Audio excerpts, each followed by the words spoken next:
do assunto. Por que o seu livro está sendo considerado pelos concursandos e por muitos professores de português e seus colegas como sendo a melhor ferramenta para ser trabalhada em concursos públicos?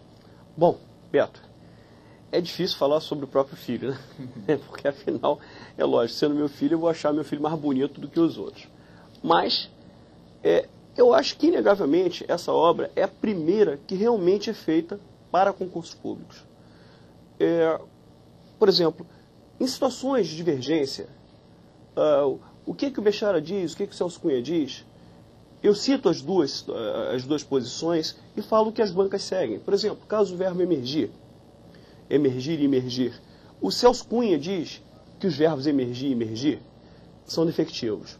O Evanildo Bechara já diz o contrário.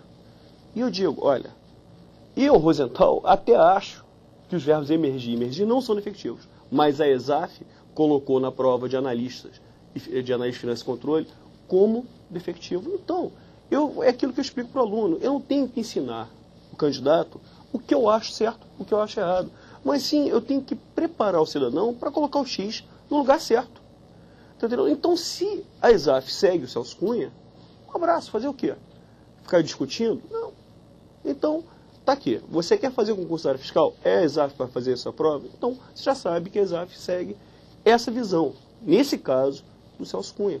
E assim em tantos outros casos. Por exemplo, nós temos visto nos últimos concursos a questão de a preposição ser facultativa ou não nos complementos oracionais.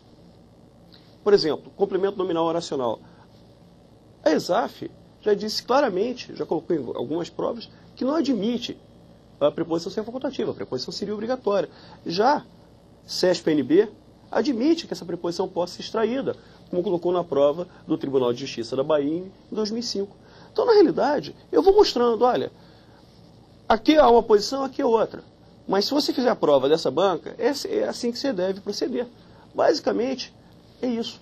E até também porque eu fiz um capítulo que eu acho bem interessante acerca de interpretação de textos. Professor, esse livro está sendo editado pela editora Campos. Perfeito. Quanto tempo o senhor levou para chegar a completar esse trabalho? Olha, Roberto, posso ser sincero, eu acho que é um trabalho de uma vida inteira. Tá entendendo? Na realidade, o fechamento do livro começou, assim, vou fazer o livro, mas eu já tinha muita coisa pronta. Assim, comecei a prepará-lo, dar essa forma definitiva, né? A partir em agosto, setembro de 2005, e o livro foi lançado apenas em junho de 2006. Né? Foi um período, inclusive, muito difícil da minha vida, porque eu estava passando por problemas pessoais, problemas de saúde do meu pai, enfim. Eu até revisei o livro em determinados momentos ao lado da cama do meu pai, né? O pai muito doente, enfim.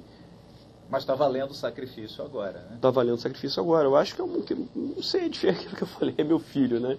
Então, falar mal do meu filho é difícil. Eu olho para o meu filho, como eu acho bonitinho. Professor, aquele candidato que não vê português há muito tempo, quais são as chances dele? O que ele vai encontrar nesse livro? Ele vai ter dificuldade? É um português complicado para essa pessoa que está há muito tempo fora do mercado? Ou esse livro pega desde o básico de português e vai até o aprofundado? É uma gramática, é um material completo. Você encontra tudo aqui. Você tem todas as regras de crase, regência, concordância, colocação pronominal, enfim. Você encontra tudo. Então, é uma ferramenta completa para o cara estudar. O que é importante, aqueles assuntos que eu considero mais complicados, eu fiz o que eu chamo de bizus. E lá eu mostro para o cara passo a passo como é que você pode chegar à resposta. Por exemplo, um assunto que é um verdadeiro tabu da língua portuguesa é a função sintática do pronome relativo. Então, como é que eu ensinei isso? Eu criei passos.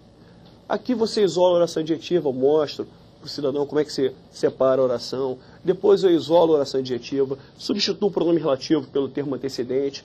E a função sintática que tiver esse termo vai ser a própria função sintática do pronome relativo, mas isso eu vou mostrando passo a passo. Então eu vou colocando o que eu chamo de bizus, de macete. Então aquele cidadão que realmente não estuda há muito tempo, naqueles assuntos mais simples, realmente eu faço o que todo mundo faz.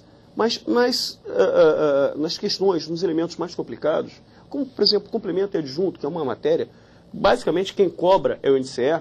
É um assunto difícil, complicado, pesado, inclusive com nomenclaturas que você não encontra em outras gramáticas. Por exemplo, preposição nacional e relacional, valor agente, valor paciente, como estudar isso. É um nível assim, extremamente aprofundado. O que eu fiz? É difícil? É complicado? Eu fiz um capítulo que eu acho completíssimo. Eu acho que nunca ninguém escreveu 3 páginas sobre a diferença entre complemento e adjunto. Mas mais importante do que isso, ao final do assunto, eu separei pelo menos 15 questões, eu acho que 12 ou 15 questões, e coloquei um gabarito efetivamente complicado. Não foi um gabarito efetivamente comentado. Não é assim, comentário da opção que é a resposta, não. Eu comentei opção por opção, até mostrar para o candidato como é que eu cheguei à resposta.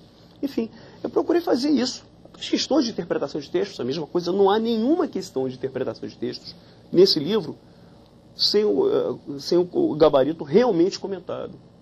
Tá bom, professor. É sempre um privilégio tê-lo aqui em nosso estúdio e vamos deixar então que o senhor diga como o candidato pode adquirir o seu livro Gramática para Concurso.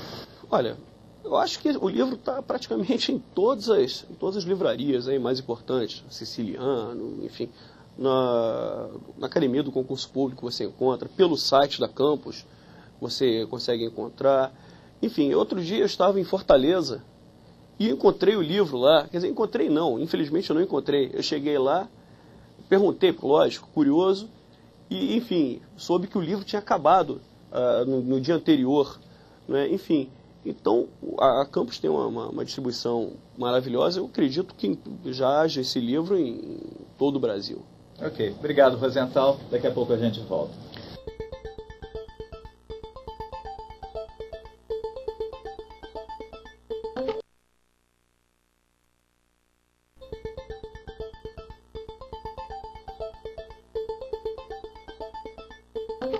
Mãe de 4 filhos, desempregada, endividada, aos 38 anos, a corajosa Lia Salgado resolveu reverter essa situação e virar servidora pública. Quem vai contar essa história pra gente é a própria Lia Salgado. Como vai, professora? Tudo bem, bom? Beto?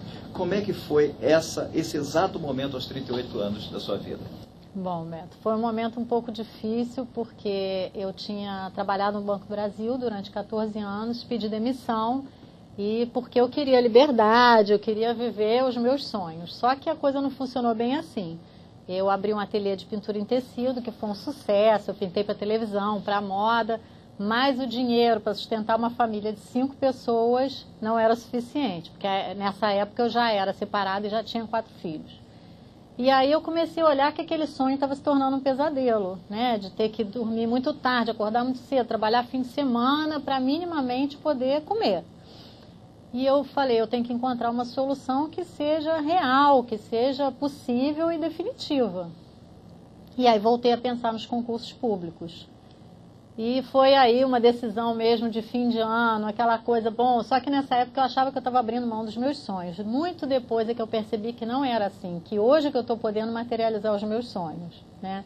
Mas isso é uma história sobre a qual a gente pode falar mais pra frente um pouquinho.